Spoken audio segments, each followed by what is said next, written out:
அந்த உயிர்ப்பிக்கிற வல்லமை எதெல்லாம் நாரி போய் கிடக்கோ அதெல்லாம் உயிர்ப்பிப்பார். இல்லைங்க, வாய்ப்பே இல்லைங்க, சான்ஸே இல்லைங்க, உயிர்ப்பிப்பாருங்க. அந்த வல்லமை உங்களுக்குள்ள இன்னும் வேலை செஞ்சுட்டே இருக்கு. ஆவியானவரை உங்களுக்குள்ள விட்டுட்டு போயிட்டார். ரோமர் 8:11 சொல்லுகிறது, கிறிஸ்துவை மரித்தோர்ந்து எழுப்பின ஆவியானவர் உங்களில் வாசமாயிருந்தால் சாவுக்கு ஏதுவான உங்கள் சரீரங்களை உயிர்ப்பிப்பார். அவரை எப்படி உயிர்ப்பித்தாரோ அதே ஆவியானவர் உங்கள் சரீரத்தை உயிர்ப்பிப்பார். அவருடைய உயிர்த்தெழுதலுக்கு மட்டும் நடக்கலை, உங்களோட உயிர்த்தெழுதல் நடக்கும். சரீரத்தை உயிர்ப்பிப்பார், பொருளாதாரத்தை உயிர்ப்பிப்பார், பிரிந்து போன குடும்பத்தை உயிர்ப்பித்து ஒன்று சேர்ப்பார். எல்லாம் எதில் இருக்கிறது? அவருடைய உயிர்த்தெழுதலின் வல்லமைக்குள்ள இருக்குங்க. இது வாயை திறந்து பேசுங்க. நான் சொன்னது விளங்குச்சுங்களா? எப்படி ரட்சிக்கப்பட்டீங்க? வாயை திறந்து பேசணும்னா அந்த உயிர்த்தெழுதலின் வல்லமை உங்கள் ஆவியை உயிர்ப்பித்தது. ரோமர் 4:17 சொல்லுகிறது, மரித்தோரை உயிர்ப்பிக்கிறவரும் இல்லாதவைகளை இருக்கிறதை போல அழைக்கிறவர். எந்த காரியம் மரித்திருக்கிறதோ அது உயிர்ப்பிக்கிறவர்.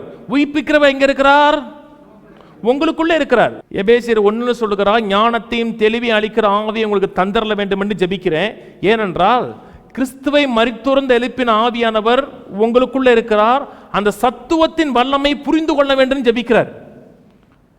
நான் சொன்னது வாங்குச்சுங்களா? உங்களுக்குள்ள ஆவியானவர் எத்தன்மை உள்ளவர், எவ்வளவு வல்லமை உள்ளவர் என்பதை நீங்க புரிந்து கொண்டீர்கள் என்றால் நீங்க அதே ஆளை போல இருக்க மாட்டீங்க. இயேசுடைய மரணம் யாருடைய மரணம்? நம்முடைய மரணம். அவர் அடக்கம் பண்ணப்படுறது யாருடைய அடக்கம் பண்ணப்படுதல்? அவர் உயிர்த்தெழுதல் யாருடைய உயிர்த்தெழுதல்? நம்முடைய உயிர்த்தெழுதல். அதனால கலாத்தியர் 2:20 சொல்லுகிறார், நான் கிறிஸ்துவுடனே மரித்தேன் ஆனாலும் பிழைத்திருக்கிறேன். இப்ப பிழைத்திருக்கிறது நான் அல்ல, என்னில் கிறிஸ்துவே பிழைத்திருக்கிறார். நீங்க மரிச்சீங்களா? எப்ப மரிச்சீங்க? 2000 வருஷத்துக்கு முன்னாடி மரிச்சீங்க. மரிக்கும்போது சும்மா மரிக்கல. ரோமர் 6:3 சொல்லுகிறார், பாவத்தின் தண்டனைக்குள்ளாக ஞானஸ்தானம் எடுத்தீங்க. ஞானஸ்தானம் எடுத்தோமா? எதுக்குள்ள எடுத்தோம்? தண்டனைக்குள்ளாக ஞானஸ்தானம் எடுத்தோம். ரோமர் 6:3. இனி தண்டனை கிடையாது. ஏன் தண்டனை? அவர் தண்டனை. நரகம் போனீங்களா? நரகம் அவரோட நானும் போனேன். இப்ப உயிர் திறந்துட்டேன். உன்னதத்தில் அவர் மட்டும் உட்கார்ந்துருக்கல. இயேசு உயிரோடு இருந்திருக்கும்பாக பரலோகத்தில் வலது பார்சம் கிடையவே கிடையாது. இயேசு பூமிக்கு இருக்கும்பாக பிதாவின் வலது பார்சத்தில் இல்லை, பிதாவோடு இருந்தார். இப்போ உயிர் திறந்ததுக்கு அப்புறம் ஒரு சீட்டை ஒதுக்கினார். அந்த சீட்டை அவருக்காக இல்லைங்க, உங்களுக்காக. பிதாவின் வலது பார்சத்தில் இயேசு மட்டும் உட்கார்ந்துருக்கல, நானும் உட்கார்ந்துருக்கேன். அப்படி உட்கார்ந்துருக்கணும் பார்த்து நீ பரலோகம் போவியா அப்படின்னு கேட்கக்கூடாது. அப்படி கேட்டேன்னா உயிர்த்தெழுதலை நீ அவமானப்படுத்துறன்னு அர்த்தம். இப்போ நான் ரட்சிப்புக்காக பிரயாசப்படலைங்க, ரட்சிப்பில் இளைப்பாறுகிறேன். ஒவ்வொரு ஞாயிற்றுக்கிழமை வரும்போது எதை காமிக்குது?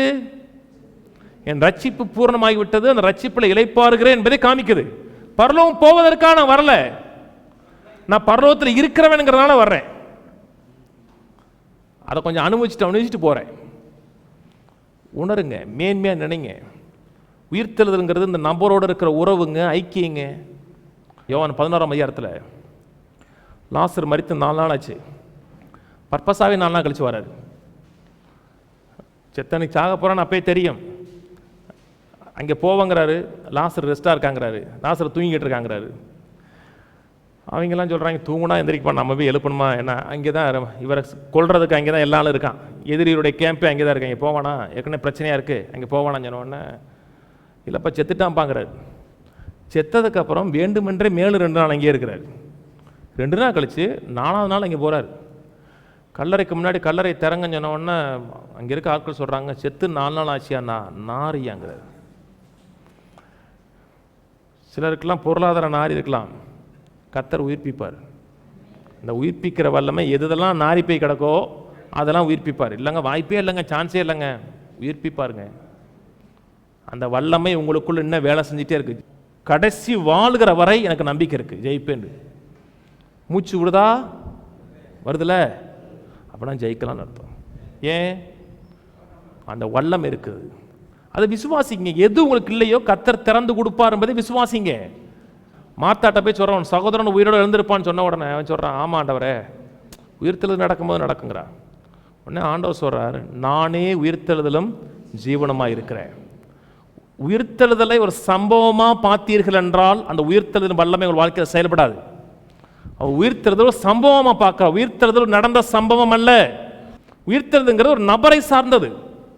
அந்த நபர் உங்களோடு இருக்கிறாரா? உங்களை விட்டு விலகுவதில்லை. அப்பென்றால் அந்த உயிர்த்தெழுதல் உங்கள் கூடவே இருக்குன்னு அர்த்தம். ஒவ்வொரு சூழ்நிலையிலும் வெளிப்படுங்க. நீங்க தரித்திரத்தில் இருக்க வேண்டிய அவசியம் கிடையாது, இல்லாமல் இருக்க வேண்டிய அவசியம் கிடையாது. பரலோகத்தின் வாழ்வை இந்த பூமியில் அனுபவிச்சதுக்கு அப்புறம் பரலோகம் போலாம். அப்படி ஆசை இல்லையா? வாழ்க்கையே சந்தோஷமா இருக்கணும், நிறைவா இருக்கணும். இதெல்லாம் கிறிஸ்துவுடைய உயிர்த்தெழுதல் உங்களை சம்பாதித்து வைத்திருக்கிறது. இதை அறிந்தீர்கள் என்றால் வாழலாம், அறியவில்லை என்றால் எல்லாம் கொடுக்கப்பட்டும் தரித்திரர்களாய் இந்த பூமியில் வாழ முடியும். ஏற்கனவே விட சொல்லியிருக்க இல்லையா, ஸ்பர்ஜன் ஊழியம் செய்யும் பொழுது ஒரு அம்மா, ஸ்பர்ஜனுடைய ஊழியத்தில் ரட்சிக்கப்பட்ட ஒரு அம்மா சாகிற நேரத்தில் அந்த அம்மா இருக்கும்பொழுது ஸ்பர்ஜனை ஜெபம் பண்ண கூப்பிடுவாங்க. அந்த அம்மா சாவின் விளிம்பில் இருக்குது, ஜெபம் பண்ண வாங்கண்டு. அப்போலாம் ஸ்பர்ஜன் ரொம்ப பிஸியான ஆள், இருந்தாலும் ஆரம்பத்தில் ரட்சிக்கப்பட்ட ஆளுங்கிறதுனால வீட்டுக்கு போவார். வீட்டில் ஒன்றுமே இருக்காது, சாப்பாட்டுக்கு வழி இருக்காது. மரண படுக்கையில் சாப்பாட்டுக்கு வழி இல்லாமல் செத்துக்கிட்டு கிடக்கும். இப்படி சுற்றி போவார், வீட்டில் ஒன்றுமே இருக்காது. ஒரே ஒரு ஃபோட்டோ மட்டும் ஃப்ரேம் பண்ணியிருக்கும். ஃப்ரேம் பண்ணியிருக்கு, ஒன்று மட்டும் வித்தியாசமாக இருக்குன்னு பக்கத்தில் போப்பார்.